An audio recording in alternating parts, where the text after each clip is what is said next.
Ah, on change encore. Ouais, on change encore. C'est la dernière partie de ce cours-là qu'on a fait ensemble. Hein. Donc on est toujours dans les propriétés collégatives, mais dans une part distincte qui parle des pressions osmotiques, enfin de la pression osmotique et de l'osmose d'une manière générale. Avec, vous l'aurez reconnu immédiatement, le petit dispositif que j'avais utilisé pour expliquer. Donc c'est le même que j'ai utilisé en cours, c'est le même qui est présenté ici. L'avantage, c'est qu'il est simple à comprendre, puis il est simple à reconnaître aussi. Voilà, comme ça, pas de difficulté, vous savez de quoi il s'agit, vous savez comment ça marche. Okay, évidemment, ce n'est pas un dispositif qu'on utilise en réalité, d'accord ? À part pour faire la démonstration du principe, on ne le trouve jamais, ce truc-là, d'accord ? On ne le trouvera jamais dans aucun labo, on ne le trouvera jamais pour faire aucune vraie mesure, okay ? Mais il est pratique pour comprendre le phénomène et surtout pour le voir. Donc, voilà, en tant qu'outil pédagogique, il est simple. Il est décrit ici donc, les deux compartiments qui ont le même volume. C'est important, j'y reviens immédiatement après. Et c'est pareil pour une membrane dialysante. C'est important, presque plus encore. Et puis on va s'arrêter là, parce que rien qu'avec ça, vous avez déjà énormément d'informations. Vous devez réaliser que vous avez déjà, rien qu'avec cette ligne, d'accord, cette phrase-là, plein d'informations. Vous avez comme information, on va commencer par le dialysant. La nature de la membrane doit immédiatement vous faire réaliser que, attention, ce n'est pas la membrane hémiperméable qui ne laisse passer que le solvant. Celle-ci, elle laisse aussi passer les petites molécules. Et par petites molécules, tout le monde entend bien ce que ça veut dire. C'est tout sauf les macromolécules, les très grosses molécules, d'accord ? Les macromolécules, on y mettra les matières plastiques, par exemple, on y mettra l'ADN, on y mettra les protéines, d'accord ? Ce genre de choses-là. OK ? C'est ça. Donc dans le domaine, on va dire, du vivant, c'est les protéines, l'ADN, l'ARN, ce genre de choses-là. C'est bon ? Le reste, ça passe. Même des molécules qui ont l'air grosses, comme, je ne sais pas moi, par exemple, le glucose. Le glucose, 180 grammes par mol, ouais, c'est quand même costaud. Je veux dire, quand l'eau, c'est juste 18, voilà. Mais 180, c'est peanuts par rapport à une macromolécule. Les macromolécules, ce n'est pas en centaines, ce n'est pas en milliers, c'est même pas en dizaines de milliers de grammes par mol que ça s'exprime. C'est en centaines de milliers de grammes par mol. D'accord ? En millions, quelquefois. Ce n'est pas la même échelle. D'accord ? Réellement, c'est en plusieurs ordres de grandeur plus loin. D'accord ? Une mole d'eau, ça tient dans un fond de verre. Une mole d'ADN, c'est plusieurs camions qu'il faut amener. D'accord ? Des péniches pour que ça tienne. Vous comprenez la différence ? Ce n'est pas la même échelle. Réellement pas la même échelle. OK ? Donc voilà, donc tout ce qui est petit, tout ce qui n'est pas des protéines, de l'ARN ou de l'ADN, ça passe à travers la membrane. Il faut retenir comme ça. Eh bien, je sais plein de choses là. Je sais qu'il y a des choses qui vont passer à travers la membrane, et j'en sais même encore un peu plus, parce que je ne l'ai pas utilisé pour l'instant les deux volumes qui sont identiques.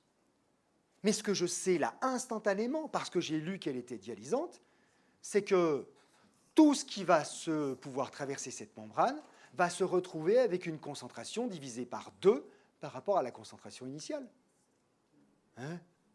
Mais si ça passe, si au départ, c'est dans le volume 2 ici, d'accord ? Et que ça peut passer, ça va se retrouver dans le volume 2 plus le volume 1, qui est 2 fois plus grand.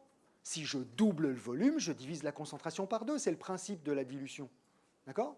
Donc le simple fait d'avoir lu que c'était une membrane dialysante, je sais que je vais avoir des composés qui vont traverser, donc qui vont être dilués, et je sais en plus déjà par combien ils vont être dilués. Par 2, parce que le volume va être doublé. Okay ? Même si je ne sais pas ce que c'est que V1 et V2, je ne sais pas quels sont ces volumes-là, et je n'ai pas besoin de le savoir, je m'en fous. Je sais juste que le volume est doublé, donc les concentrations seront divisées par 2. Okay ? Et donc les 3-4 minutes de blabla que je viens de faire là, c'est 3-4 secondes de réflexion quand je suis en train de lire la première ligne. Maintenant, ok ? Je le vois. Bon, on m'a parlé des volumes, ils sont égaux. Bon, je sais ça. C'est dialysant, donc il y a effectivement des trucs qui vont traverser. Et les trucs qui vont traverser, vont se retrouver à une concentration divisée par 2. Poum, c'est établi. Okay, donc vous pouvez renoter ça quelque part, en profiter, histoire de ne pas oublier pour la suite, mais c'est important. Voilà, j'ai lu cette phrase-là, ça, je le sais. Okay, c'est établi. Je passe à la suite. Le compartiment 1 contient du plasma sanguin. Alors ça, je ne m'en étais pas rendu compte, mais apparemment, vous n'avez pas encore fait de partie de cours ou de cours qui parlent de ça. Le plasma sanguin, son osmolarité standardisée, celle qu'on utilise quand on ne veut pas être super précis, okay, c'est 0,3 osmol par litre. Okay, on vous redonnera des valeurs un peu plus précises, des valeurs un peu différentes pour le plasma sanguin, pour le milieu intracellulaire, pour le milieu extracellulaire, pour etc., etc., etc. Mais fondamentalement, d'accord, quand on veut juste faire à toute vitesse, c'est tout à peu près à 0,3. Et c'est normal que ce soit à peu près la même osmolarité pour tous ces milieux-là. Pourquoi ? Ben parce que vous savez, quand ce n'est pas la même osmolarité, on a des phénomènes d'osmose, justement.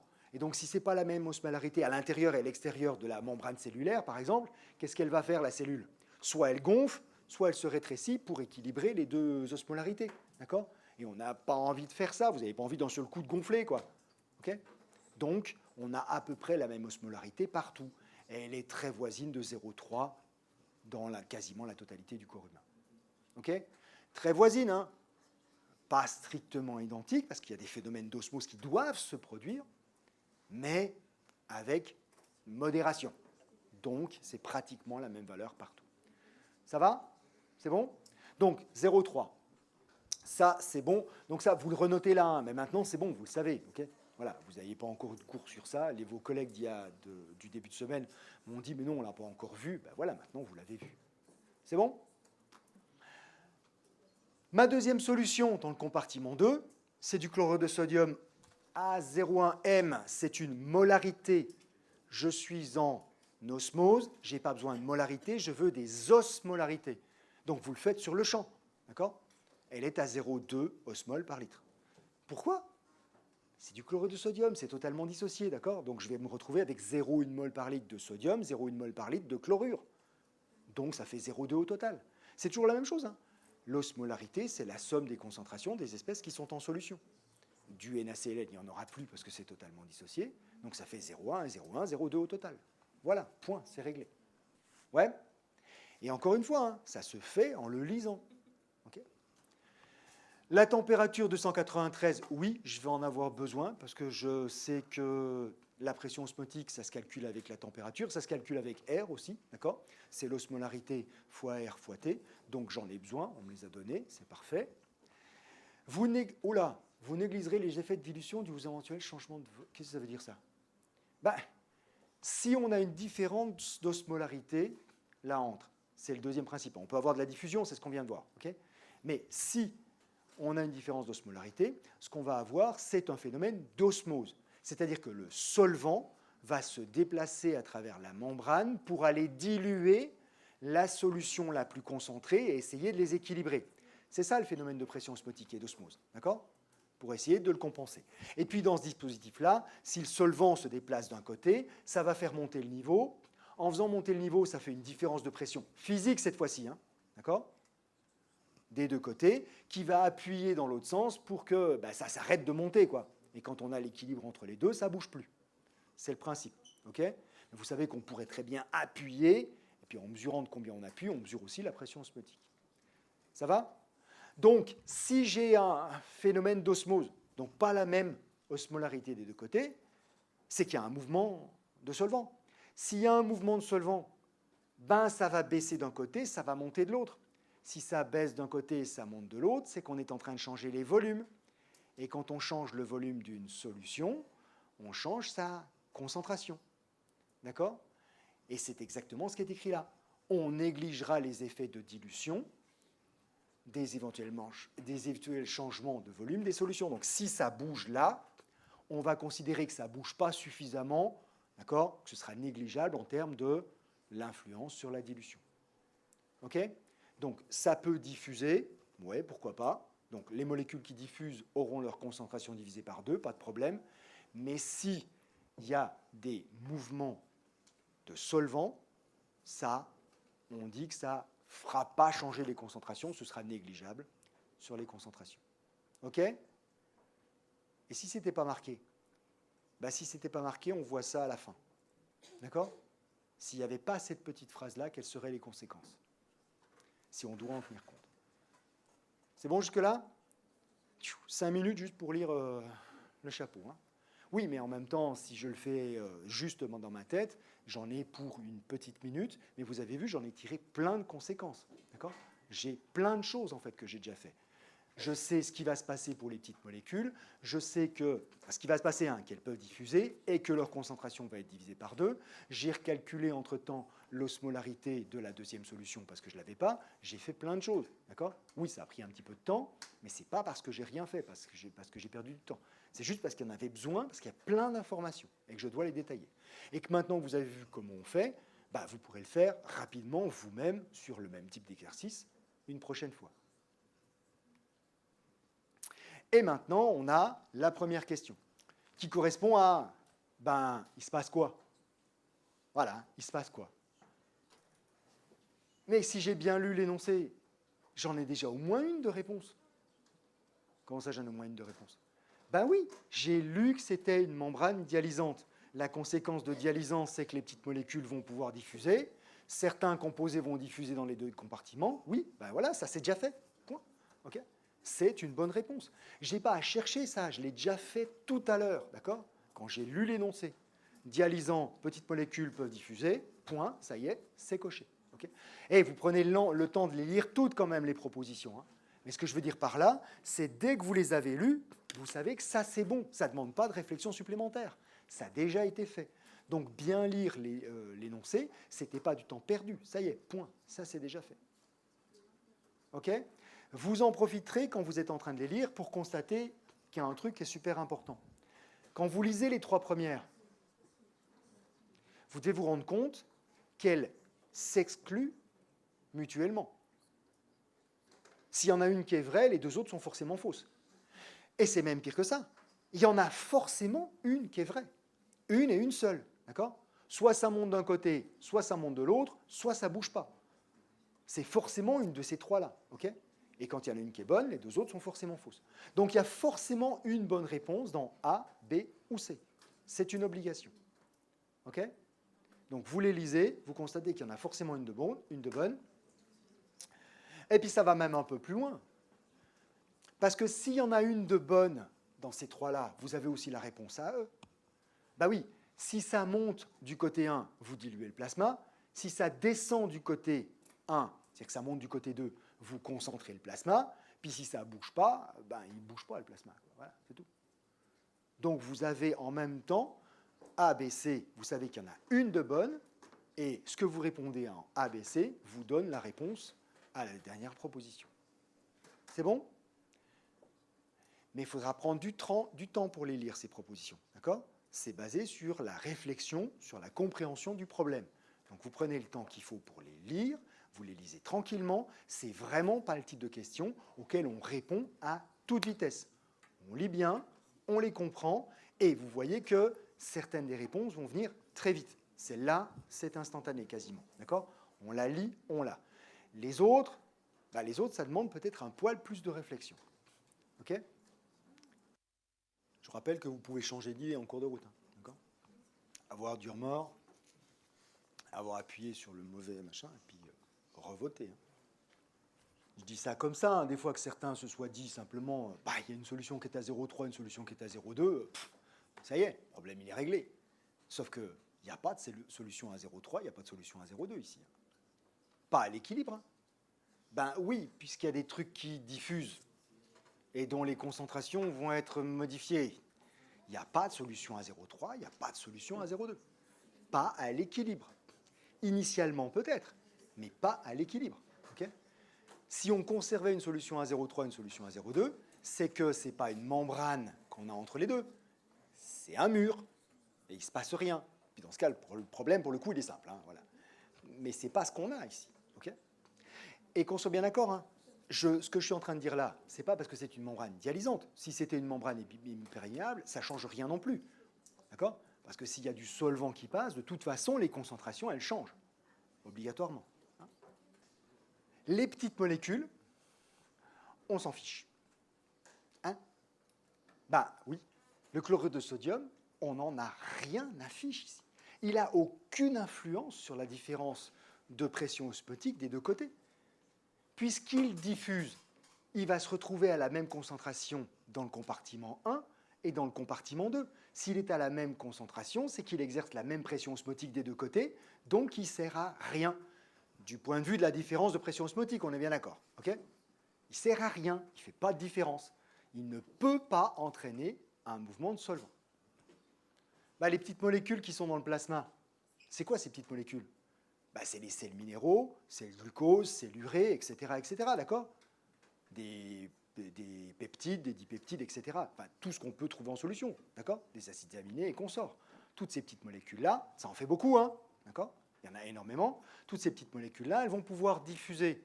Donc, elles vont également se retrouver à la même concentration de chaque côté. On est d'accord ? Si elles se retrouvent à la même concentration de chaque côté, elles ne participent pas à la différence de pression osmotique. Alors, est-ce qu'il y a quelque chose qui participe à la différence de pression osmotique entre les deux ? Ben oui, dans le plasma, il y a des macromolécules. Il y a les protéines. D'accord ? Pas beaucoup, on va le voir, mais il y a des protéines. Et ces protéines-là, puisque ce sont des grosses molécules, elles ne peuvent pas passer la membrane dialysante qui se trouve ici. Donc, ces protéines, elles ne vont être présentes que de ce côté-là, pas de l'autre côté. Et ça fait une différence, effectivement, de concentration. Je vais l'écrire différemment, d'accord, histoire que ce soit clair. De ce côté-là, on va avoir l'osmolarité en protéines, plus l'osmolarité en petites molécules, divisé par 2, hein, par rapport à la concentration initiale, on est d'accord ? Puisque ça diffuse des deux côtés, on va en retrouver la même chose des deux côtés. Plus l'osmolarité en NaCl divisé par 2. De ce côté-ci, on aura l'osmolarité des petites molécules divisé par 2, plus l'osmolarité de NaCl divisé par 2. Vous voyez bien qu'il y a une différence entre les deux. Quelle est la solution la plus concentrée ? C'est celle dans votre sens à vous, de gauche, la solution numéro 1. D'accord ? Si c'est la solution la plus concentrée, ça veut dire que le solvant va se déplacer vers la solution la plus concentrée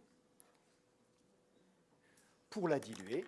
Si le solvant se déplace dans ce sens-là, c'est que le niveau va monter du côté du compartiment numéro 1. D'accord ? Mais pas parce que la concentration initiale était plus élevée, pas parce qu'on était à 0 droit par rapport à 0,2. D'accord ? Parce que d'un côté, il y a des protéines, et de l'autre, il n'y en a pas. C'est bon ? Oui ? Donc, le niveau du liquide va monter du côté du compartiment 1. Si on change le volume du compartiment 1, oui, le plasma va être dilué, d'accord ? Enfin, il va déjà être dilué, parce que de toute façon, on a dilué toutes les petites molécules. Ça, de toute façon, c'était déjà fait, ok ? Mais en plus, si on fait rentrer de l'eau de ce côté-là, les protéines aussi, elles seront légèrement diluées.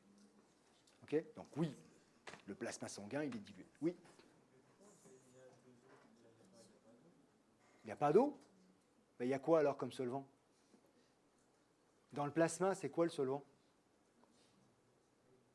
Enfin, je ne sais pas ce que tu as fait hier soir, hein, mais peut-être qu'il y a plus d'alcool que d'eau, mais ce n'est pas la généralité. Hein. Okay ? Non, bien sûr, c'est de l'eau le solvant ici. Okay ? C'est bon ? Ça va pour tout le monde ? Donc, si je résume quand même les bonnes propositions, histoire qu'elles soient quand même définitivement écrites. Donc, le solvant vers 1 et le plasma, effectivement, va être dilué. D'accord ? Dilué pour les petites molécules parce que c'est réparti, et puis les protéines aussi, parce qu'on va avoir un mouvement de ce côté-là. C'est bon pour tout le monde ? Ça va ? On peut passer à la suite ? OK. La suite, vous allez voir. Vu qu'on a fait ça, ça devrait être rapide. La différence de pression osmotique mesurée est de 2436, sérieux ? Pourquoi pas 2400 ou 2500 ? C'est pas parce qu'on a des calculatrices qu'il faut quand même abuser, quoi. Non, mais vous verrez, il y a une bonne raison pour laquelle c'est 2436. Okay ? et pas un truc approximé. Quelle est la concentration en protéines du plasma? Juste celle des protéines. Juste là. Pourquoi? Mais c'est ce que je viens de dire juste avant. Pourquoi juste les protéines? Oui, donc, celles-là, elles n'ont pas diffusé, justement. C'est les seules qui n'ont pas diffusé. Donc, c'est les seules molécules, d'accord? La seule type de molécule qui participe à la différence de pression osmotique entre les deux. OK?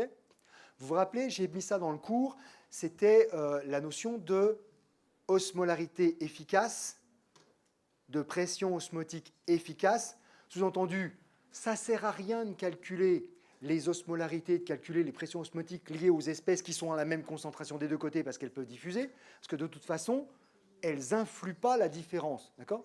Elles font la même chose de chaque côté. Donc, ce n'est pas la peine de s'embêter avec. On considère que c'est comme si elles n'étaient pas là, quoi. Et donc, si je m'intéresse à la différence de pression osmotique entre les deux compartiments, c'est effectivement pi1 moins pi2, ou pi2 moins pi1, on s'en fout, hein, d'accord? Mais là, je sais que ça monte de ce côté-là, d'accord? Donc la pression osmotique, elle est plus importante de ce côté-là, je viens de le voir juste avant. Donc je vais le faire dans ce sens-là, pour avoir une valeur positive. Mais c'est aussi la pression osmotique efficace en 1, moins la pression osmotique efficace en 2, où là, dans ces pressions-là, je ne compte que l'osmolarité des molécules qui ne traversent pas la membrane. Et j'exclus toutes les autres. Ben, ça veut dire que pi2 efficace, je le connais. Il y a quoi du côté 2? Du sel et des petites molécules. D'accord? Ben, le sel, il y était déjà, enfin, chlorure de sodium, on est d'accord. Hein. Chlorure de sodium, il y était déjà, mais il en manque la moitié. Et puis les petites molécules, elles sont venues, il y a la moitié de ce qu'il y avait de l'autre côté. Et donc, c'est que des molécules qui diffusent. Donc, la pression osmotique efficace du côté 2, ben, c'est 0. D'accord? Parce que les autres, je m'en fiche. D'accord? Toutes les petites molécules et chlorure de sodium, je m'en fiche. Mais ça veut dire que du côté 1, ben, le seul type de molécule qui m'intéresse et qui va participer à cette différence de pression osmotique, c'est effectivement, c'était ce qui était sur mon petit dessin précédemment, hein, c'est l'osmolarité des protéines. D'accord? Donc l'osmolarité par R par T, c'est la pression osmotique, oméga RT. C'est bon? Et j'ai besoin que des protéines, parce que de ce côté-là, du côté 1, il n'y a que les protéines qui ne peuvent pas passer à travers la barrière. Donc, je n'ai pas besoin de m'occuper des autres. Ce qui veut donc dire que, bien exactement comme c'est écrit au-dessus, la différence de pression osmotique, elle dépend que de l'osmolarité des protéines. Vous avez le truc sous les yeux, il suffit de faire le calcul là maintenant. D'accord?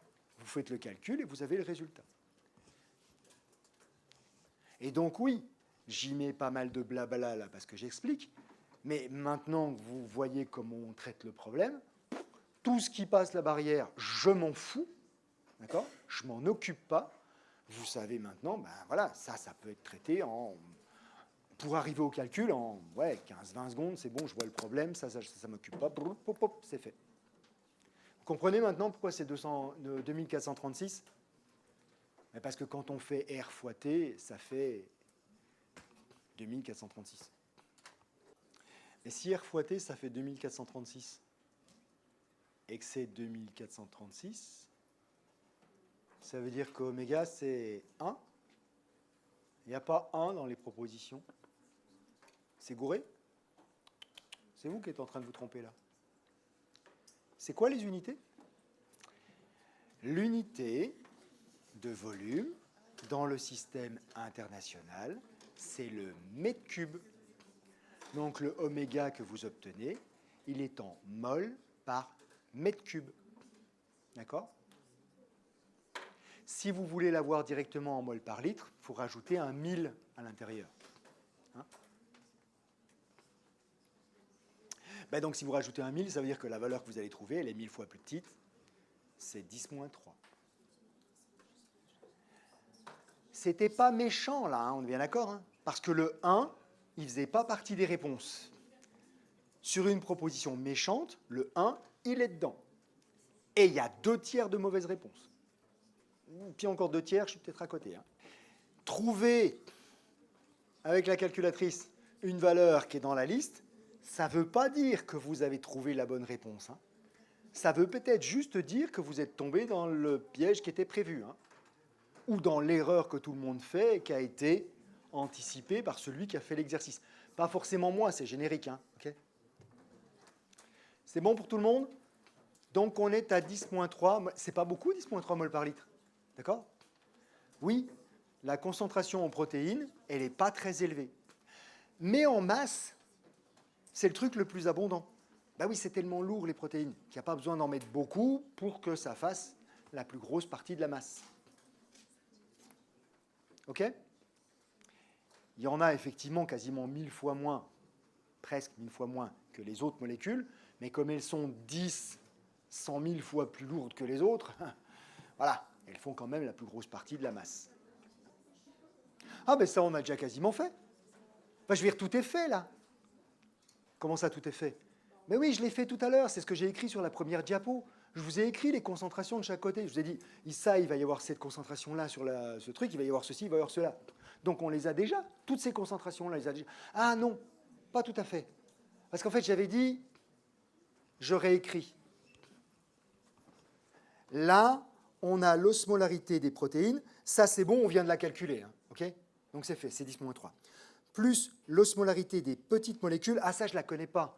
Divisé par 2, plus l'osmolarité de NaCl divisé par 2. Ça, je connais, hein, d'accord? C'était 0,2 divisé par 2, c'est 0,1. Celui-là, je l'ai. Mais c'est vrai que l'osmolarité des petites molécules, je ne l'ai pas. Bon, en même temps, est-ce que c'est vrai que je ne l'ai pas? Ben si. L'osmolarité au départ du plasma, c'était 0,3. Dans le plasma, il y a les petites molécules et les protéines. Donc l'osmolarité des petites molécules, c'est 0,3 moins 10-3. D'accord? Donc si, je l'ai. Ouais, il faut que je fasse un calcul.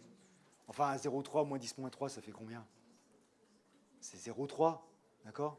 Le 10-3, il est négligeable. Mais vous le notez, hein, vous l'écrivez, d'accord? Que vous ne posiez pas la question d'ici 3 semaines, 1 mois ou 1 mois et demi de pourquoi il a écrit 0,3 là? C'est pas moi qui ai écrit 0,3, c'est vous qui l'avez écrit. Okay, donc, l'osmolarité des petites molécules, c'est l'osmolarité initiale du plasma, le 0,3, moins celle des protéines, 10-3, et on peut négliger le 10-3. D'accord? Donc, j'ai, si je refais le bilan, hein, 10-3, plus 0,15, plus 0,10, ça fait 0,25. Hein? Bah oui, 0,25 plus 10-3, si le 10-3 était négligeable tout à l'heure, il est toujours négligeable maintenant. Hein. Ça ne va pas changer. Okay, non, tu n'as pas compris. Qu'est-ce que tu n'as pas compris? Ben, parce que si ça, c'est 10-3, que ça, c'est la moitié de 0,3. Enfin, c'est 0,3 moins 10-3. Okay, divisé par 2. Mais le 10-3, il est négligeable, donc on va dire que c'est juste la moitié de 0,3. Ça fait 0,15. T'es d'accord? Et puis ça, c'est la moitié de la concentration du chlorure de sodium. C'était 0,2. Ça fait 0,10. Donc 0,15 plus 0,10, ça fait 0,25. Puis encore une fois, là, quand je fais l'addition, le 10-3, je m'en fiche, quoi. Okay, il est là, hein, on est bien d'accord. Hein, mais c'est juste qu'en termes de valeur, il est négligeable. Il est négligeable par rapport à ce qui est écrit. OK? Donc ça, c'est à peu près 0,25 osmoles par litre. Mais pourquoi il y a marqué des moles par litre? Les osmoles par litre et les moles par litre, c'est la même chose. Le os qu'on met devant, c'est de la décoration. Okay, c'est juste histoire de dire, attention, le machin qui est derrière, c'est une osmolarité. Mais c'est la même unité. Hein. La même unité, il n'y a pas de différence. Elles n'ont pas quelque chose de spécial, les osmoles. Okay, c'est des moles par litre.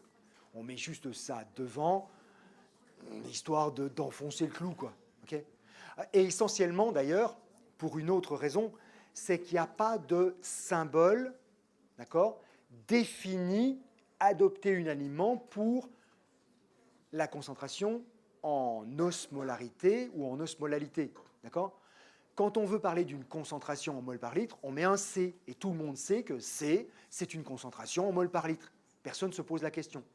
mais on n'a pas d'équivalent. D'accord ? Moi, je vous ai mis oméga et oméga bar, mais ce n'est pas unanimement adopté. Alors que si on met un os devant le mol derrière, bah là, il n'y a pas d'ambiguïté. Le machin qu'on vient de noter, c'est une osmolarité. Et puis voilà, il n'y a plus de doute. C'est bon ? C'est un peu pour ça. Donc ça, c'est à peu près 0,25. Et puis, à la limite, on fait tout de suite l'autre côté. De l'autre côté, il y a quoi ? Bah, de l'autre côté, il y a les petites protéines, l'osmolarité des petites protéines, des petites molécules, pardon, divisée par 2, plus l'osmolarité de NaCl divisée par 2. Ouais, il n'y a pas les protéines de ce côté-là. Mais bon, ça fait 0,15 plus 0,10. Ça fait aussi 0,25. Il y a 10 moins 3 d'écart entre les deux, quoi. Voilà. Et 10 moins 3, ça ne se voit pas avec les valeurs qui sont données ici. Mais il y a bien quand même ces 10 moins 3, hein, sinon il n'y aurait pas d'osmose entre les deux côtés, hein, on est bien d'accord. Donc il y a bien ça, mais c'est tout petit. Okay, c'est l'épaisseur du trait. Hein. Donc ici aussi, c'est environ 0, oups, j'écris n'importe quoi, c'est environ 0,25 osmol par litre. Ok ? C'est la question suivante. Hein. Ben, c'est tout bon alors. C'est pas tout à fait tout bon parce que je vous ai dit qu'il y avait un point de détail sur lequel je reviendrai.